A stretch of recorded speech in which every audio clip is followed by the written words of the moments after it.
by the 9 and 4. Welcome to the library. I am the recorder, and in this entry we continue our look at the vampires of Jam'mar. In our previous entries, we covered in brief their history and societal organization. We continue our examination in this entry by looking at the various powers and vulnerabilities they possess. Receptive patrons, regular visitors, and of course, new guests of the library. Before we continue, I want to thank you for taking the time to watch, like, comment, and share these entries. Every interaction helps to grow the number of people that get to see these entries, and helps so much. Thank you. Now, on to the topic at hand, vampiric powers and weaknesses. As we covered previously, the vast majority of vampires in the realms of Jam'mar can trace their line back to one source, pure evil, formerly the god of vampires and master of the now destroyed necropolis.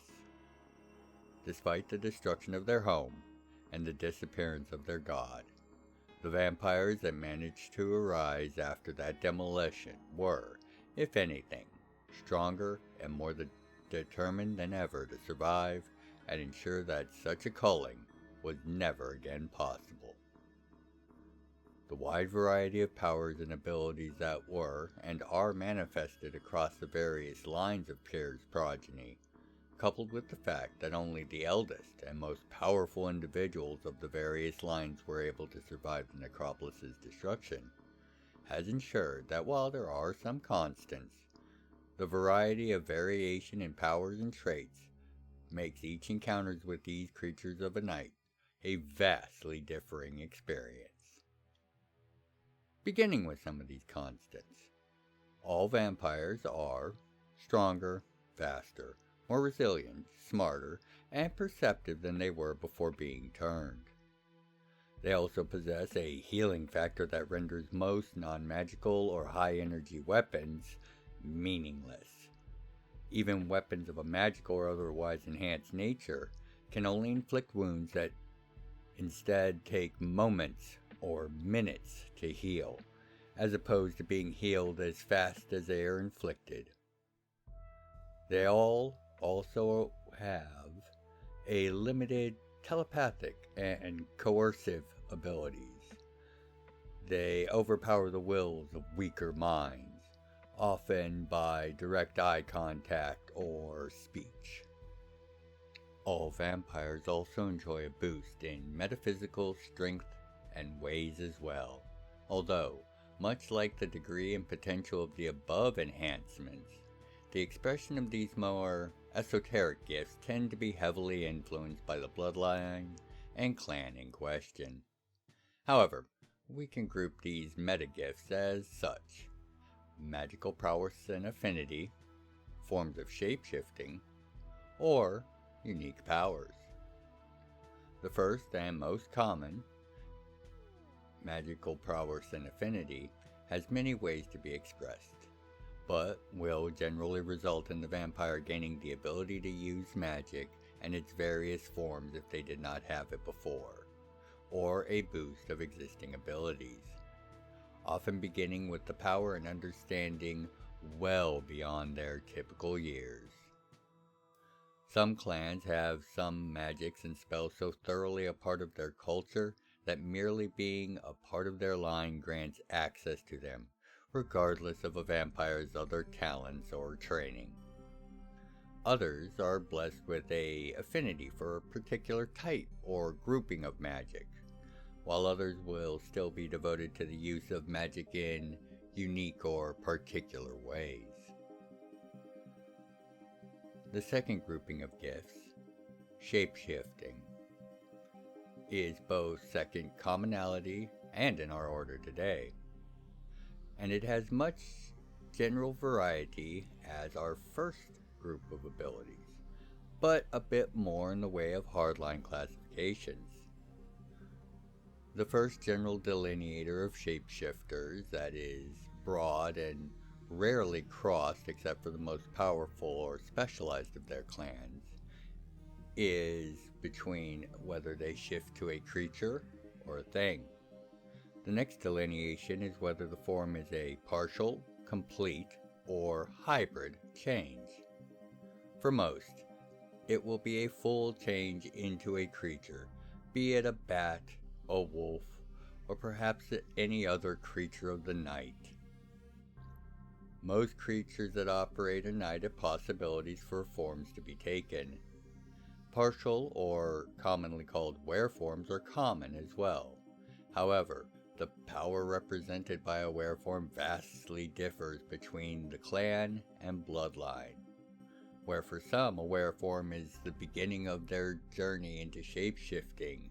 For others, it is the end and peak of a long journey of mastery. For those that will turn into things, mist and other fog-like forms are the most common, as are things such as shadows or even motes of light. Most vampires that develop shape-shifting abilities will generally either have one, perhaps as many as 3 different forms. However, there are several lines whose powers are that of gaining as many forms as possible, or mastering the full manipulation of their own form. These vampires are able to take on many varied forms, eventually being able to take the form of others, down to their voice and thoughts, if done correctly. The third grouping, unique powers, is far less common, but still regular enough to warrant mention.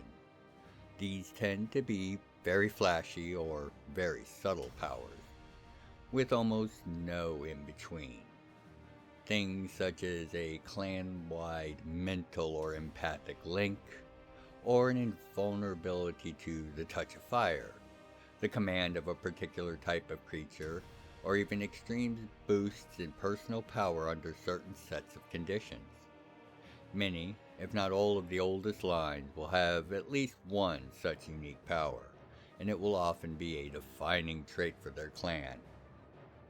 If the power is less blatant, it'll be its aftermath or effects that will be the defining trait. However, on the side of weaknesses or vulnerabilities, we can see while there is a great amount of variation as to the severity of sensitivity and effect of these things, almost all are ironclad as to having an effect, except for when they don't. For every weakness, there is at least one line that has found a way to either adapt to it or enable its mitigation. They are, however, the exceptions that go to prove the rule. First and absolutely universal, piercing the heart or its destruction will in essence send the vampire immediately into a catatonic and death-like state. Restoration of the heart via their incredible healing often makes this but a momentary delay, unless the damaging object is still present. This is why a stake is so effective, so long as you can make it through their heart case. Second, vampires are vulnerable to many holy items and powers.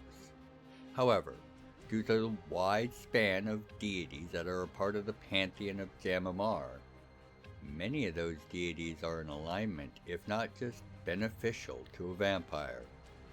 However, there, in general, will be more objects and blessings that will be harmful to a vampire than not.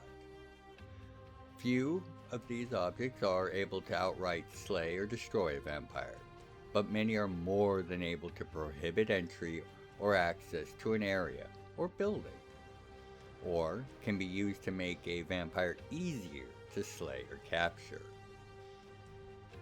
Third, most vampires have an aversion or profound weakness to either fire or water. While almost all vampires boast no baseline immunity to either and a lack of buoyancy naturally, most will be vastly more harmed or hampered by one of the two. For those to a weakness to fire, it can simply be that such damage does not supernaturally heal, or It could be as bad as being supernaturally combustible, exploding in flames at the merest touch of fire.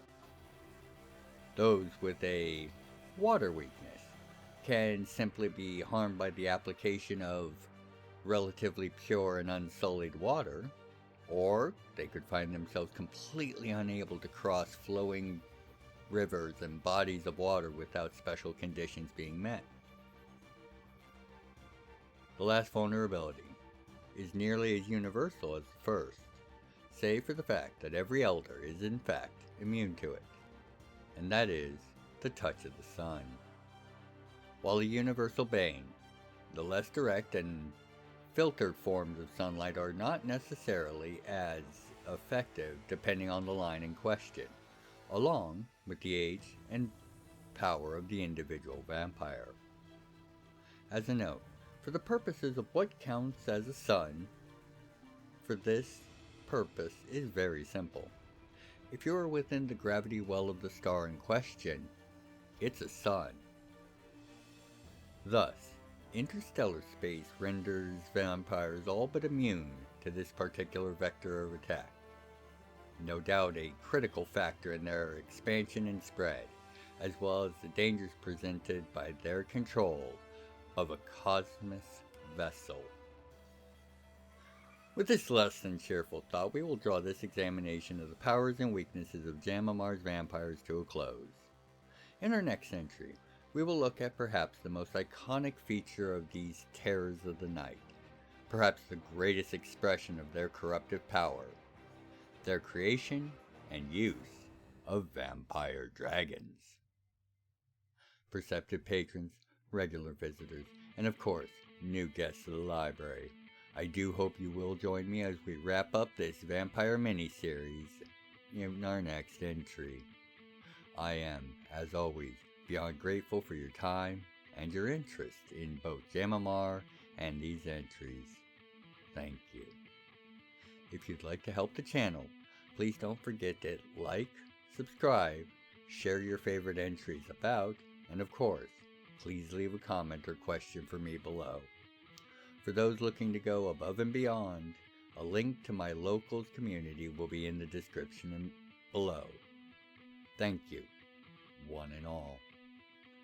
Now, until you next make your way back to the library for your next entry of Intro to the Realms, I, as always, have been the Recorder.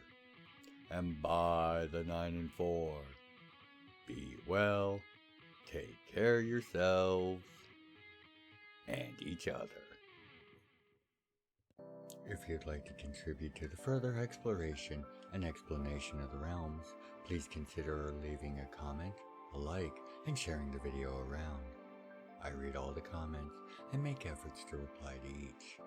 Thank you for helping to grow the channel, and know I look forward to each and every one of your comments. Other methods of support can be found in the channel's description. Thank you for watching.